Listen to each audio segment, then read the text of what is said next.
বাসায় কীভাবে ফাঁকিবাজি বুদ্ধিতে আমি বিরিয়ানি রান্না করি সেটা আপনাদের মাঝে তুলে ধরার চেষ্টা করছি। এই যে আমি বড় একটা কড়াইয়ে অনেকগুলো তেল দিয়ে দিলাম, তেল দিয়ে অনেকটা পেঁয়াজ কুচি দিয়ে দিলাম, প্রায় 1.5 কাপের মতো পেঁয়াজ দিলাম আমি।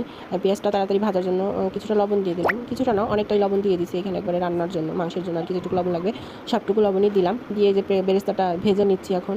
তারপর ভাজা হয়ে গেলে কিছুটা বেরেস্তা আমি এখন বাটিতে উঠাই রাখবো আলাদা করে। বাটিতে উঠায়ে তারপরে হচ্ছে এখন কি বলে আদা রসুন জিরা একসাথে বেটে রাখছিলাম ওইটা দিয়ে দিলাম। ওইটা দিয়ে তেলের উপর কিছুক্ষণ বেরেস্তার সাথে ভাজা ভাজা করলাম। তারপরে এই তো কিছুটা পানি দিলাম, এখন পানি দিয়ে মশলাটা আর একটু কষালাম। কষায়ে এই যে এখন হচ্ছে মরিচের গুঁড়া আর ধনিয়ার গুঁড়া এক্সট্রাভাবে আমি অ্যাড করব। এটা আপনারা দিতেও পারেন নাও পারেন, কিন্তু আমার কাছে এটা দিলে আর কি ভালো লাগে আর কি খাইতে, যেহেতু ব্রয়লার মুরগি দিয়ে রান্না হচ্ছে তো এটা দিলে ভালো হয়। এই যে তারপর এখন হচ্ছে আমি যে মাংসটা দিয়ে দিচ্ছি। মাংসটা আমি খুব ভালো করে ধুয়ে কিছুটা আর কি লেবু রস দিয়ে মাখাই রাখছিলাম। এই তো মাংসটা এখন দিয়ে দিলাম মশলার সাথে মাংসটা দিয়ে যে এখন অনেকক্ষণ কষাবো। এই যে ঢাকনা দিয়ে ঢেকে কষাই নিলাম কিছুক্ষণ। এই তো এখন কষানো প্রায় অনেকটাই হয়ে গেছে। এখন এই যে রাঁধুনি রেডিমিক্স বিরিয়ানি মশলা, এই মশলাটা দিব। এটা দিয়ে কিছুক্ষণ আরও কষাবো। এই যে দিয়ে দিলাম রাঁধুনি রেডিমিক্স বিরিয়ানি মশলাটা। এই যে দেওয়ার পরে কালারটাই চেঞ্জ হয়ে গেল। এই যে এখন আবার যেহেতু আমি মাংসের ভিতরে কোনো পানি অ্যাড করি নাই, এটা একদম পানি ছাড়া রান্না হয়েছে। এই অল্প একটু খালি দুধ দিলাম, দুধ দিয়ে মাংসটা আর যে মাংস থেকে পানি বের হয়েছে ওইটা দিয়ে রান্না হয়ে গেছে। এই দেখেন মাংসটা কত সুন্দর হয়েছে, তেলটা ছেড়ে দিছে, মাংসটা একদম ভালোভাবে রান্না হয়ে গেছে। এই যে আমি মাংসটা এখন আলাদা একটা পাত্রে উঠায় রাখতে।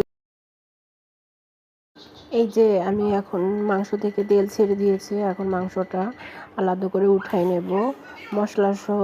মাংসটা এখন উঠাই নেব আলাদা করে, আর যেই তেলটুকু থাকবে ওই তেলের ভিতরেই চাউলটা ভেজে নেব, ভেজে উঠাই রাখবো। আপনারা দেখতে থাকুন।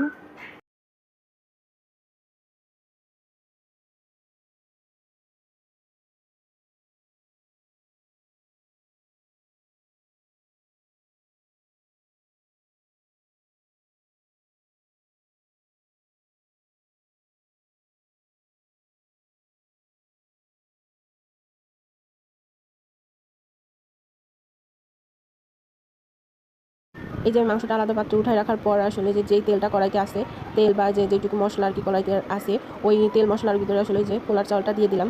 দেখুন আপনারা, এই যে পোলার চালটা দিয়ে অনেকক্ষণ ভাজবো। ভাজার পর তারপর পানি অ্যাড করবো। এই যে পোলার চালের জন্য এখন কিছুটা পরিমাণ মতো লবণ দিতে হবে। মাংসের ভিতরে লবণ দিয়েছি, এখন পোলার জন্য আর কি যেটুকু লবণ লাগে ওইটুকু লবণ অ্যাড করে দেবো। এই যে লবণ অ্যাড করে দিলাম। তারপরে চালটা ভালো করে ভেজে কিছুটা পানি অ্যাড করে দিলাম, সিদ্ধ হওয়ার জন্য যেটুকু পানি লাগে ওইটুকু পানি অ্যাড করে দিলাম। পানি অ্যাড করার পরে কিছুটা জাল করা গরুর দুধ আমরা অ্যাড করে দিলাম। এই যে জাল করা গরুর দুধ অ্যাড করে দিলাম। অ্যাড করার পরে এখন ঢাকনা দিয়ে ঢাকার আসলে উপায় নেই।